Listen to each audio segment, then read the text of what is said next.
Անհանգիստ եմ, որովհետև ինքս երեխաների մայր եմ ու հաճախ եմ այս փողոցներով անցնում։ Երևանում Պապ Թագավորի փողոցի մայթերով լարված են անցնում մարդիկ երեկվա պայթյունից հետո դեպքի վայրն անգամ սահմանազատված չէ։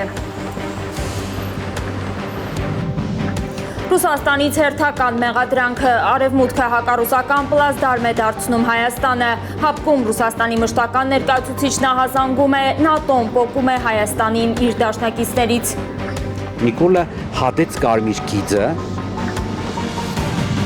Ինչպես տիրանալ ուրիշի գույքին, անվանափոխել այն ու սկսել փող աշխատել։ Ծառուկյանի ընտանիքին պատկանող ընկերությունների բռնագանձումը Հայաստանի իշխանության ցույց տված միակ մաստեր կլասն են համարում ԲՀԿ առաջնորդի թիմակիցները։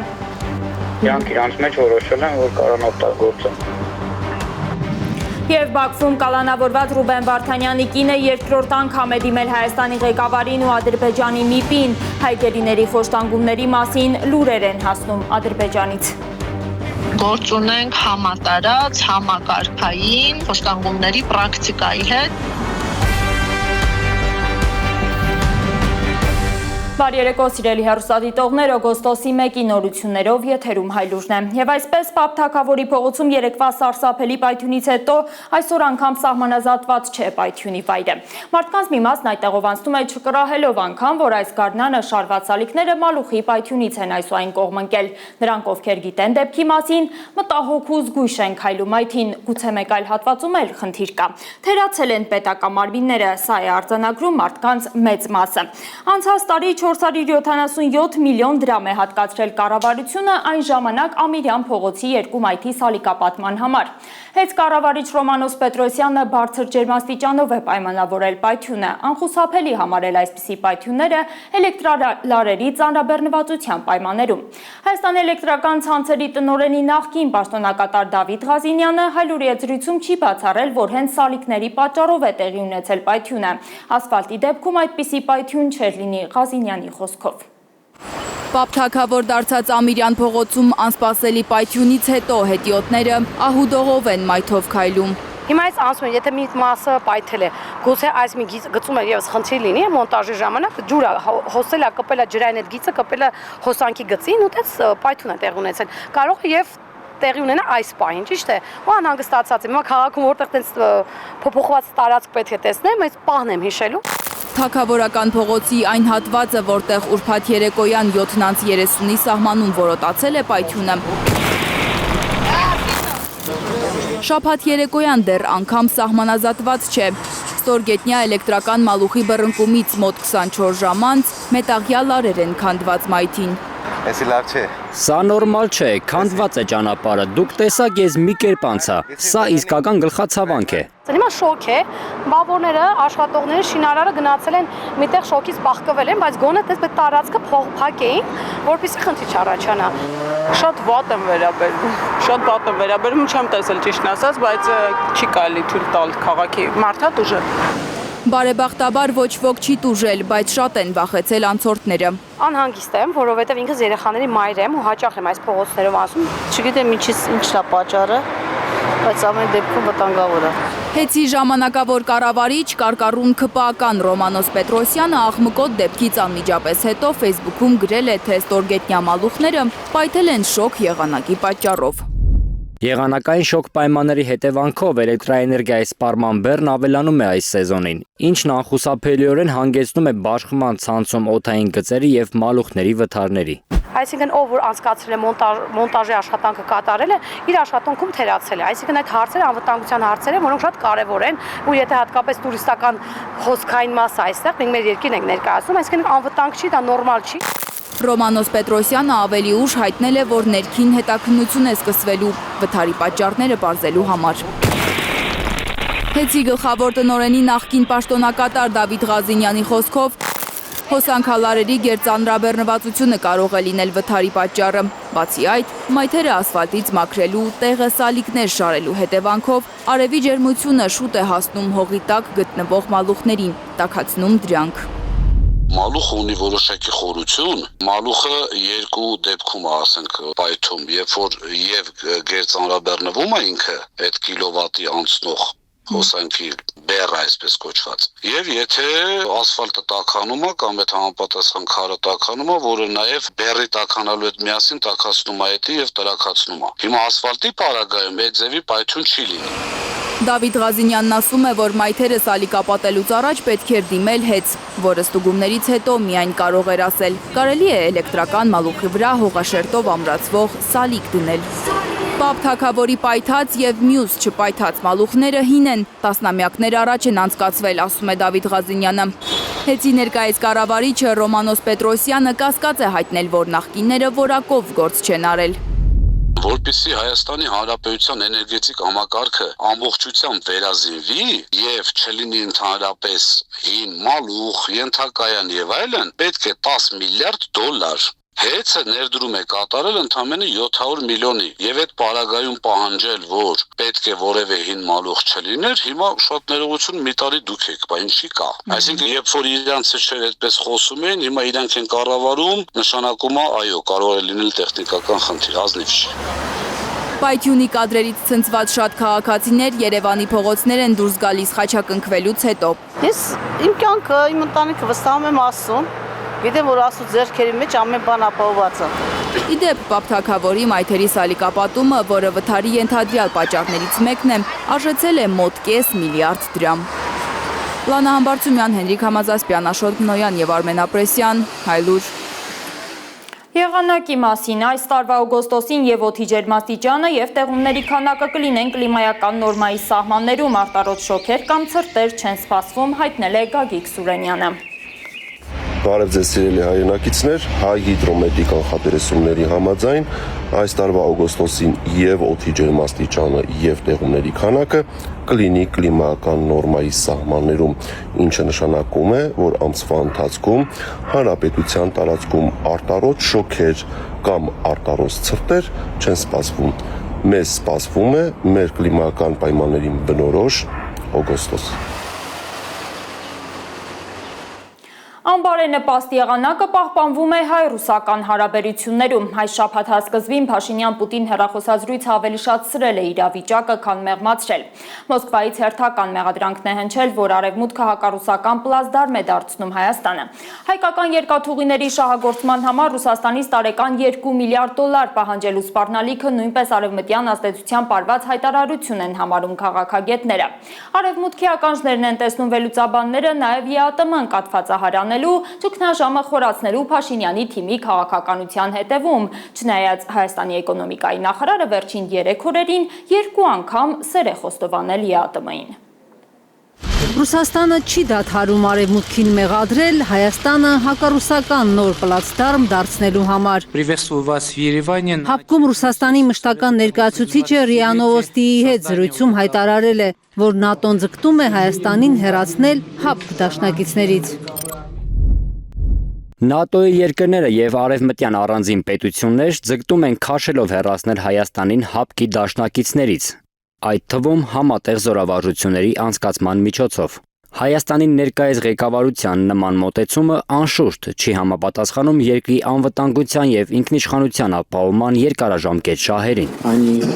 5 օր առաջ տեղի ունեցած Պուտին-Փաշինյան հեռախոսազրույցից հետո ռուս պաշտոնյաներն անսպառ մեկնաբանություններ են անում հայ-ռուսական հարաբերությունների օրեցօր խորացող ճգնաժամի մասին։ Հայ-ռուսական հարաբերությունները բավական ճգնաժամի մեջ են։ Քաղաքագետը կարծում է պաշտոնական Մոսկվայի տեսանկյունից կարմիր գիծ է հատել Հայաստանի իշխանությունը ազգային ժողովում անցկացնելով Եվրամիությանն անդամակցելու գործընթաց սկսելու մասին օրենքը։ Եվ Եվրամիությունը, եւ ՆԱՏՕ-ն Ռուսաստանի թիվ 1 թշնամիներն են, ճիշտ է։ Ու մենք ընդունում ենք օրենք, որ մենք անդամագրվելու ենք Ռուսաստանի թիվ 1 թշնամու կողմից ձևավորված տնտեսական կազմակերպության մեջ։ Լավ հարց, Ռուսաստանը պետք է շատ նորմալ վերաբերվեր, հա։ Գագիկ Համբարյանի խոսքով Ռուսաստանը նորմալ է վերաբերվում ԵԱՏՄ այն գործընկերներին, որոնք տնտեսական առողջ հարաբերություններ են պահպանում Եվրամիության հետ, առանց անհեթեթ եվրաօրենքներ ընդունելու։ Նույն Ղազախստանը, նույն Բելարուսը, ինչու չէ, նույն Ղրղստանը շատ նորմալ հարաբերություններ ունեն արևմուտքի հետ։ Շատ նորմալ, որովհետև իրանք ԵԱՏՄ եւ ՀԱՊԿ անդամ լինելով չեն հադում այդ կարմիր գիծը։ Մեր խնդիրը գիտեք որն է։ Մենք լինելով պարտված պետություն եւ պարտված ժողովուրդ, մենք փորձում ենք Ռուսաստանի հետ շատ վտանգավոր խաղերի մեջ մտնել եւ շատ լկտի խաղել։ Քաղաքագետի ձևակերպմամբ Մոսկվայում հիմար չեն ու հասկանում են, որ արևմուտքի պահանջով է Հայաստանը փորձում վարկաբեկել, խոցելի դարձնել Ռուսաստանի հովանու տակ գործող ինտեգրացիոն կառույցները։ ԵԱՏՄ-ն կաթվածահար է, չի գործում ԵԱՏՄ-ն։ ԵԱՏՄ-ի մասին ենք մտածում, որովհետև ԵԱՏՄ-ն մեր կազմակերպությունն է։ Փաշինյանն ու նրա թիմակիցները շատ լավ գիտեն, որ առանց Հայաստանի ԵԱՏՄ-ն կշարունակի գործել այնպես, ինչպես հիմա գործում է ՀԱՊԿ-ը, որտեղ արդեն 2 տարի է դե ֆակտո չկա Հայաստանը, պնդում է Համբայրյանը։ Նաև հասկացեք, որ նա մանիպուլատիվ է անվանում Փաշինյանի կաբինետի գլխավոր էկոնոմիստի պնդումը, թե հայկական գյուղմթերքի արտահանման ճգնաժամը ըստ էության հաղթահարված է։ Մենք գյուղմթերքներ ունենք, որոնց 85, 90, նույնիսկ 100%-ը միայն արտահանվում է Ռուսաստան։ Լավ, եթե Նիկոլը մեզ տանում էր դեպի արևմուտք, կարելի էր չէ 8 տարվա մեջ դիվերսիֆիկացնել մեր արտաքին առևտուրը, կարելի էր չէ մեր արտադրողներին ասել, որ հարգելիներս, դուք պետք է ձեր արտադրանքը համապատասխանեցեք Եվրամիության չափանիշներին։ Այս 1, 2 կամ 10 արգղ ծիրան տանելը Եվրոպա կամ կերաս տանելը Եվրոպա, դա հարց չի լուծում։ Էկոնոմիկայի նախարարը ուրբաթ երեկոյան էր վստահեցրել, որ հարցը լուծված է մեծ հաշվով։ Մեծ հաշվով մենք որպես կառավարություն մեզ խնդիրը լուծել ենք։ Հոդվածներ կային, թե ինչպես եմ պատկերացնում, թե ապագայում որքան թափված ծիրան է լինելու գետնին, բայց մենք այս տարի ծիրանի բերքի խնդիր ունենք, որքան թափված դեղց է լինելու գետնին, բայց ես որքան գիտեմ ծիրան չի թափվել գետնին, ոչ եղել այս տարի։ Ըստ Պապոյանի լոլիկն էլ դաշտում չի մնա, որովհետև կես տարով արգելվել է տոմատի մածուկի ներկրումը։ Ինչպես նախորդ տարիներին, անցած տարի օրինակ կամ նախանցած տարի լոլիկ չի մնացել 1 կիլոգրամ դաշտերում, այս տարի էլ 1 կիլոգրամ դաշտում լոլիկ չի մնա։ Իսկ եթե ամեն ինչ այդքան լավ է, ինչու է ամեն ինչ այսքան վատ։ Տարակուսած են շատ դաշտատերեր, որոնք հաճախ խուսափում են տեսախցիկների առաջ բարձրաձայնել իրենց ցավի մասին, վախենալով զրկվել կառավարության աջակցությունից։ Կարնե Մանգասարյան, Ալեքսանդր Սարգսյան, Խաչատուր Գևորգյան եւ Արմեն Ապրեսյան, Հայլուր։ Կառավարության վերջին նիստում հայկական ձկնարտադրության մասին ոչնչացնող հայտարարություններ անելուց հետո Նիկոլ Փաշինյանն այսօր Արմավիրում գործող ձկնաբուծարան է այցելել։ Նա հայտարարել էր, որ վաղուց աճեցված զուգ չի ուտում, կասկածի տակ դնելով հայկական ձկնամթերքի որակը։ Սա ինչ է, ասեց Լինա, թե ստեղլյադ հետաքրքրվել է Փաշինյանն այսօր։ Ջրառատում Սացունցի Դավիթ ընկերությունն է զբաղվում թափառափազգի ձկնատեսակի բուծմամբ եւ սև խավիարի արտադրությամբ։ Փաշինյանի վստահեցմամբ այս ընկերությունը արտահանման հետ կապված խնդիրներ չունի։ Ռուսաստան հայկական ձկնամթերքի արտահանման սահմանափակումների ֆոնին Մոսկվան այս տարվա հունիսին պատմական մաքսիմումի է հասցրել Վրաստանից ձկնամթերքի ներմուծումը։ 9 անգամ ավելացել է կարմրախայտի ներմուծման ծավալը։ Վրաստանի ազգային վիճակագրական ծառայության տվյալներով գրեթե $2 միլիոն է հասել ներմուծումը, այն դեպքում, որ անցած տարի նույն ժամանակ ընդամենը $184,000 վրացական ձկնամթերք էր ներկրվել Ռուսաստան։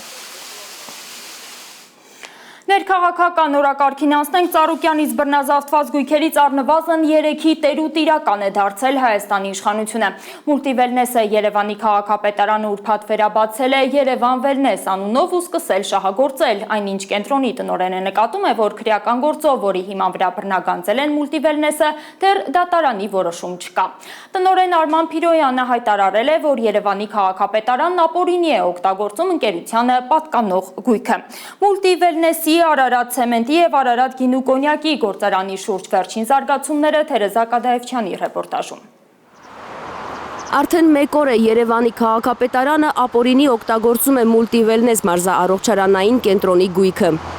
Գագիկ Ծառուկյանի ընտանիքին պատկանող սպորտային համալիրը հուլիսի 31-ին է վերաբացել քաղաքապետարանը, Մուլտիվելնեսը վերանվանել Երևան Wellness Center։ Կենտրոնի գործունեությունը կասեցվել էր հուլիսի սկզբին, Ծառուկյանի կալանավորումից հետո, կառավարման իրավունքը հանձնվել էր քաղաքապետարանին։ Ապօրինություն։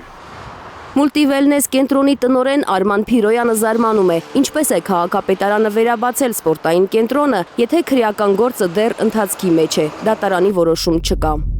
Իրանք իրանց մեջ որոշել են, որ կարան օգտագործեն։ Ոնց որ բնականում ոչ մի բան չի եղել, ընդհանրապես փոխվել է քաղաքապետարանի ենթակայության տակ եւ մարդիկ աշխատացնում են այս բայի դրությամբ։ Մարդկանց հորդորում են, որ ամեն ինչ նորմալ է, եկեք, սպասարկվեք, ձեր փաթեթները չի կորի։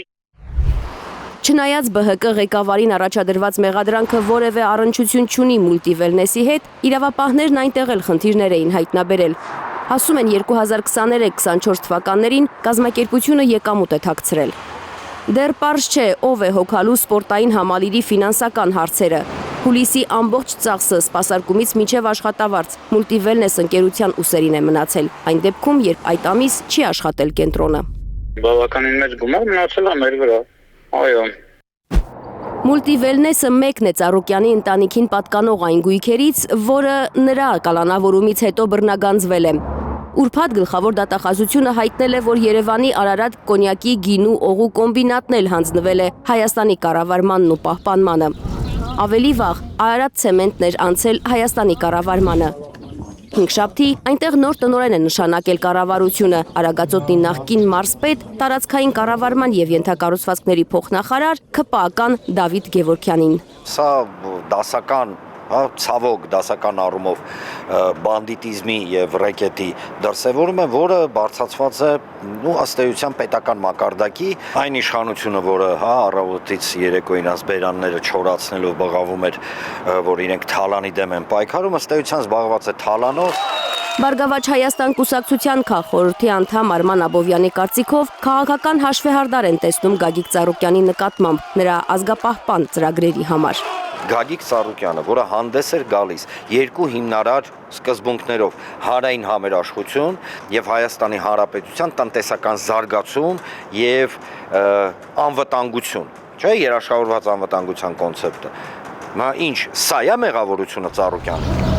Ոչ միայն մուլտիվելնեսի, այլև Արարատ ցեմենտի ու Երևանի Արարատ կոնյակի գինու օղու կոմբինատի գույքն են օգտագործում առանց թույլտվության։ Իսկ կոնյակի գործարանում ներդրված գումարները, այդ ամբողջ սարքավորումները եւ այլն, որ օգտագործում են, դա թալան չի,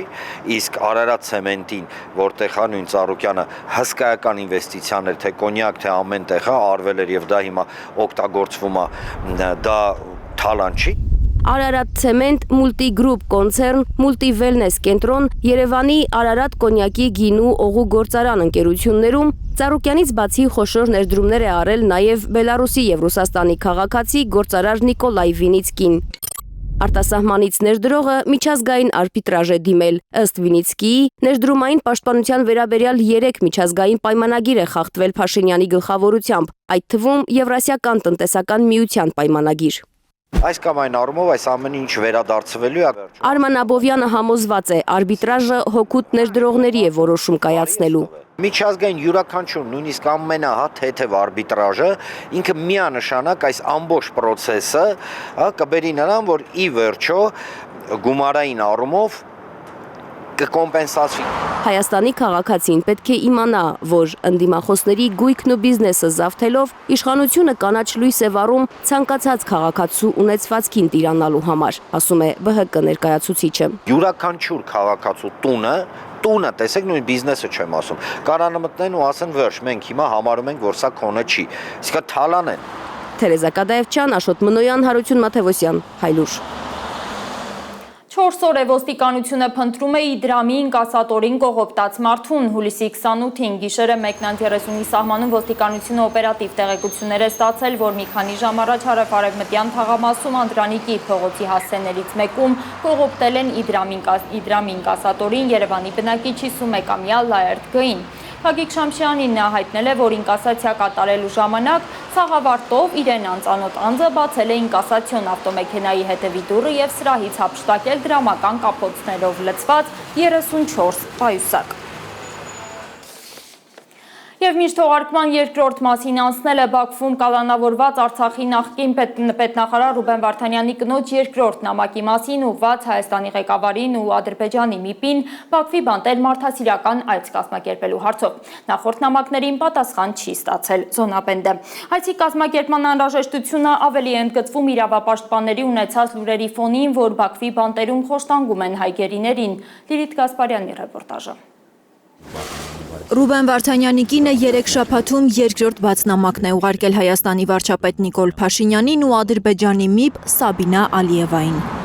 Վերոնիկա Զոնաբենդը ադրբեջանցի օմբուդսմենին նորից առաջարկել է, որ ստեղծվի կանանց միջազգային մարդասիրական պատվիրակություն, որը կայցելի Բաքվում պահվող հայ գերիներին։ Տիկին Ալիևային խնդրում եմ աջակցել Ումբակիի քրեակատարողական համալիրում պահվող հայ բանտարկյալների տեսակցության կազմակերպմանը, որոշակիացնել այցի հնարավոր ձևաչափը, ընտանիքների կողմից փոխանցվող ծանրոցների հանձնման կարգը, ինչպես նաև պատվիրակության անդամների անվտանգ մուտքի, գտնվելու եւ անխոչնդոտ ելքի պայմանները։ Վարդանյանի կինը Նիկոլ Փաշինյանին խնդրել է հոգալ, որ այս նախաձեռնությունը համակարգվի պետական մակարդակով, Ադրբեջան այցի կազմակերպմանը ցուցաբերվի դիվանագիտական աջակցություն։ Ես ցանկանում եմ գործել բաց, պատասխանատու կերպով եւ բացառապես պաշտոնական ուղիների միջոցով։ Ռուբեն Վարդանյանը, Արցախի քաղաքական եւ ռազմական մյուս ղեկավարները Բաքվում գերության մեջ են 2023 թվականի սեպտեմբերից։ Նրանց, ինչպես նաև մյուս հայ գերիների առողջական վիճակի մասին մոտ 1 տարի է հարազատները, հայ իրավապաշտպանները վստահելի տեղեկություններ չունեն։ Անցած տարվա սեպտեմբերին ադրբեջանական իշխանության պահանջով փակվեց Բաքվում Կարմիր խաչի գրասենյակը, որի ներկայացուցիչները այցելում էին գերիներին։ Հայ գերիների առողջական վիճակի մասին վերջին տեղեկությունները ՄԱԿ-ի խոշտանգումների դեմ կոմիտեն է հայտնել։ Մենք ունենք իրական խոշտանգումների դեպքեր, մենք ունենք այլ ստուգված ահազանգեր, ունենք արձանագրված լուրջ առողջական խնդիրներ ունեցող անձինք, որոնց առողջական խնդիրը բուժում չստանալու հետևանքով վատթարանում է եւ դրա դրսևորումները առավել ծանր եւ նկատելի են դառնում ընտանիքի անդամների համար։ Ըստ Սիրանուշ Սահակյանի, ադրբեջանական բանտերում կան հայ գերիներ, որոնք բռնության հետևանքով կոտրվածքներ են ստացել։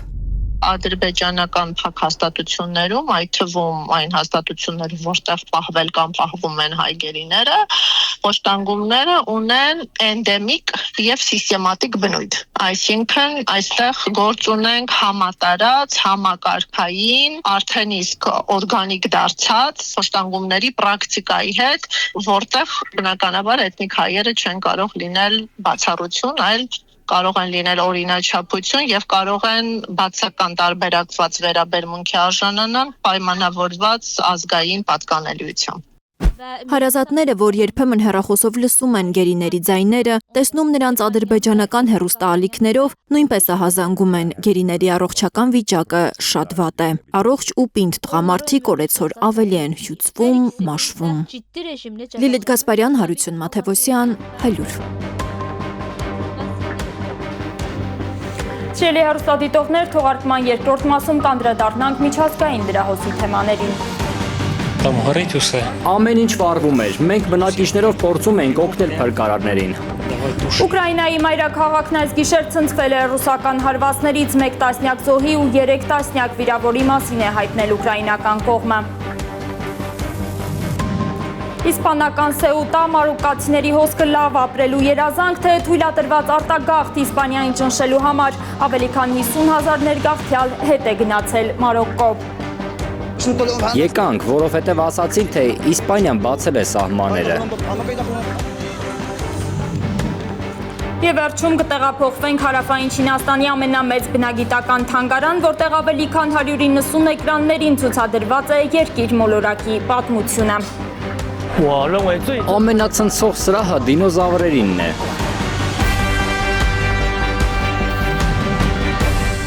Սկսենք Խոսենք ռուս-ուկրաինական ռազմաճակատի նորություններից։ Ռուսաստանը հայտնում է ևս 2 բնակավայր վերցնելու մասին, ըստ պաշտպանության նախարարության ռուսին ծառայողները վերահսկողություն են հաստատել Լյուբիցկոյե եւ Օլգովկա բնակավայրերի նկատմամբ։ Կիևում էլ արյունոտ տեսարաններ են գիշերային հարվածներից հետո 1 տասնյակ զոհի, 3 տասնյակ վիրավորի մասին է հայտնել ուկրաինական կողմը։ Բալիստիկ հրթիռների անհաջող որսից սրտնեղած Ուկրաինայի նախագահը նորից դիմել է արևմուտքի առաջնորդներին։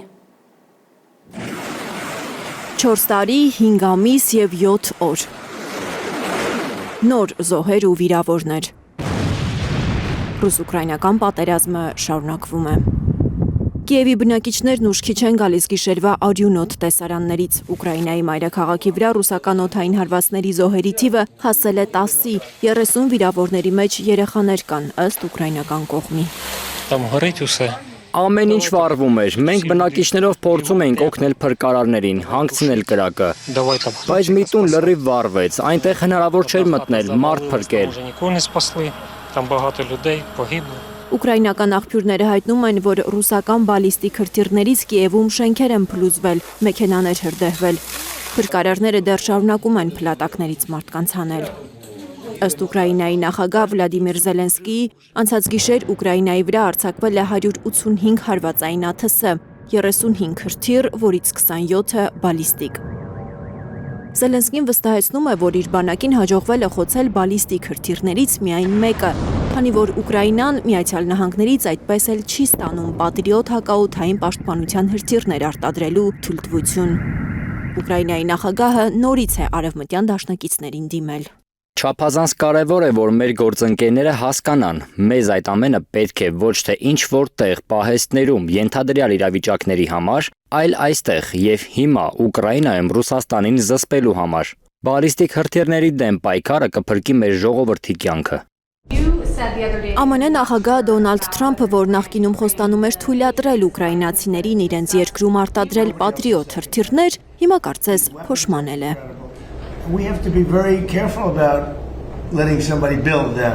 Մենք պետք է շատ զգույշ լինենք, թե ում ենք թույլատրում ունենալ դրանցից։ Դա շատ լուրջ բան է։ Պատկերացում չունեմ, երբևէ կհամաձայնենք նրանց թույլատրել դա, թե ոչ։ Հնարավոր է մենք նրանց սովորեցնենք արտադրել պատրիոտներ, հետո նրանք մի օր այդ զենքերն օգտագործեն մեր դեմ։ Պատմության մեջ քիչ է նման բան եղել։ Փաստորեն այս շաբաթ Սպիտակ տանը ԱՄՆ նախագահի հետ ավելի քան 1 ժամ բանակցությունների ընթացքում Զելենսկիին չէր հաջողվել համոզել Թրամփին, թեև հանդիպումից հետո լրագրողներին ասել էր գոհ է։ Լիլիթ Գասպարյան, Էլեն Յահինյան, Հայլուր։ Իրանցի բարձրաստիճան ռազմական հրամանատարներից մեկն այսօր սպառնացել է տարածաշրջանային երկրները, որոնք համագործակցում են Միացյալ Նահանգների հետ, կբախվեն հակամարտության էսկալացիայի հետևանքներին։ Խաթամ Ալ-Անբիա կենտրոնական շտաբի հրամանատար գեներալ Ալի Աբդոլլահին է կոչ արել մահմեդական երկրներին վերանայել համագործակցությունը Վաշինգտոնի հետ։ Նա հայտարարել է, իրենց Միացյալ Նահանգների պաշտպանիչ վահան դարձրած երկրները կայրվեն պատերազմի կրակում։ Այս սպառնալիքները հաջորդում են Միացյալ Նահանգների նախագահ Դոնալդ Թրամփի հայտարարությանը, թե ամերիկյան ուժերը կշարունակեն հարվածել Իրանին շատ ուժգին, մինչև Իրանը այլևս չկարողանա դիմադրել։ Ինչպես գիտեք, հնգօրյա դադարից հետո Միացյալ Նահանգներն այս շաբաթ վերսկսել է Իրանի դեմ ռազմական գործողությունները, Թեհրանը պատասխան հարվածներ է հասցնում։ Շարունակենք, չնայած ավելի քան 50,000 մարոկացիներ գաղթյալ Սեուտայից հուսահատ վերադարձել է Մարոկկո, դեռ քաոտիկ իրավիճակ է Իսպանիայի ինքնավար քաղաքում։ Այնտեղ մնացած անօրինակ միգրանտները գիշերում են փողոցներում, խարույկ վառում այստեղ-այնտեղ։ Հինգշաբթի վաղ առավոտյան Սեուտա ներխուժած մարոկացիները նշում են, որ Եվրոպական միությունում ապրելով նորմալ փող վաստակելու հույսն է իրենց հասցրել այնտեղ ծովով ու ցամաքով։ Հյուսիսային Աֆրիկայում գտնվող իսպանական էքսկլավ Սեուտան ցամաքային սահման է Եվրոպական միության հետ։ Մարոկոյից այնտեղ ներխուժումները հաճախ եվրապաշտոնյաները որակում են թույլատրված արտագաղթ, ճնշման միջոցով Իսպանիային դիվանագիտական զիջումների դրդելու համար։ 2021-ի հունիսին, երբ հազարավոր մարոկացի միգրանտներ, այդ թվում անչափահասներ էին ներխուժել Սեուտա, Եվրոպական խորհրդարանն անգամ բանաձև էր ընդունել, դատապարտելով Մարոկոյին սահմանային հսկողությունը թույլատնելու եւ անչափահասներին որպես քաղաքական ճնշման գործիք Իսպանիայի դեմ օգտագործելու համար։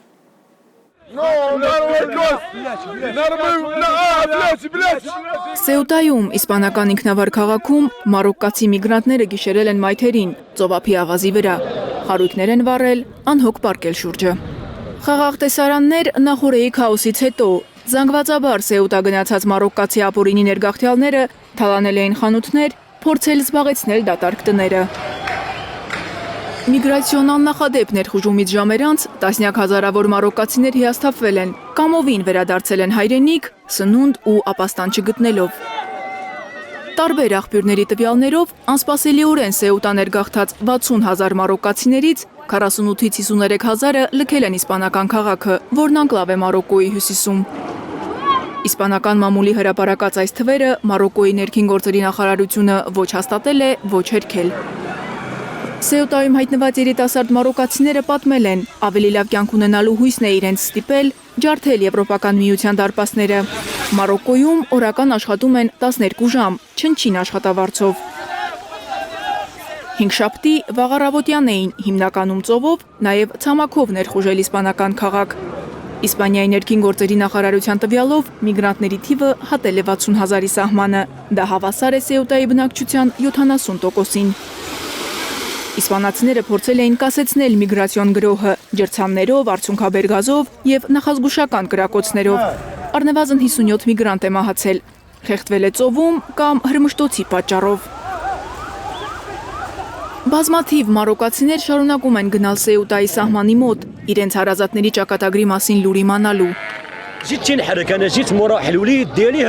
Այստեղ չեմ եկել սահմանն անօրինական հատելու համար, եկել եմ որդուս փնտրելու։ Փառք Աստծո, նրան գտել եմ, նա ողջ է, մահից է փրկվել։ Մարոկկոյում նկարահանված այս կադրերում երևում է, որ մարոկացի իրավապահները փորձել են կանխել մարդկանց հոսքը Սեուտա։ Թեժ բախումներ են եղել իրավապահների ու սահմանն անօրինական հատել փորձող մարդկանց միջև։ Քաղաքացիները քարեր են նետել ոստիկանների վրա, մեքենաներ այրել։ Իսպանիայում Մարոկկոյի դեսպանը հայտարարել է, որ Սեուտայում ստեղծված իրավիճակի հետ պաշտոնական Ռաբաթը որևէ կապ չունի։ Իսպանիայի վարչապետ Պեդրո Սանչեսի խոսքով կատարվածը Իսպանիայի տարածքային ամբողջականության խախտում է։ Վարկած կա, որ միգրացիոն իրարանցումը կապված է Իսպանիայի գերագույն դատարանի վերջին որոշման հետ։ Ըստ դրա, ծովով ժամանող միգրանտները չեն կարող անհապաղ արտաքսվել, ի տարբերություն ցամաքով երկիր մտածների։ Պեդրո Սանչեսը հայտարարել է, որ իր խոսքով միգրացիոն մաքսանենգները սխալ են մեկնաբանել որոշումը, սովորական մարդկանց խաբել են, թե Իսպանիան սահմանը բացել է։ Դա հաստատում են նաև եվրոպական երազանքով ապրող մարոկացիները, որոնք միգրացիոն խարդախության զոհ են դարձել։ Մի ամբողջ ճանապարհ եմ անցել այստեղ հասնելու համար, մեզարից խլել են մեր հեռախոսները։ Եկանք, որովհետև ասացին, թե Իսպանիան բացել է սահմանները։ Երբ հասանք, դրանք փակ էին։ Կարծես ուզում էին, որ մեռնենք։ Նրանք մեզ իրենց ձեռքերով դեպի մահն էին տանում։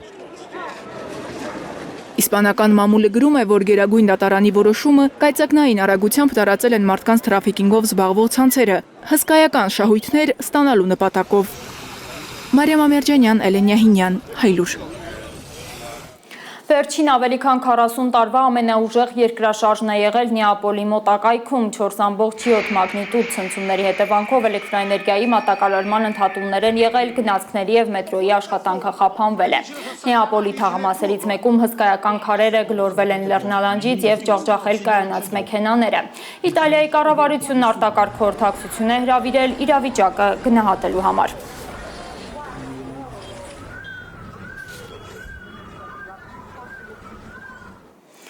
Եվ վերջում տեղափոխվենք Չինաստանի ամենամեծ բնագիտական թանգարան, որտեղ նորագույն լուծումներով 190 էկրանների վրա կարող ես տեսնել երկիր մոլորակի պատմությունը։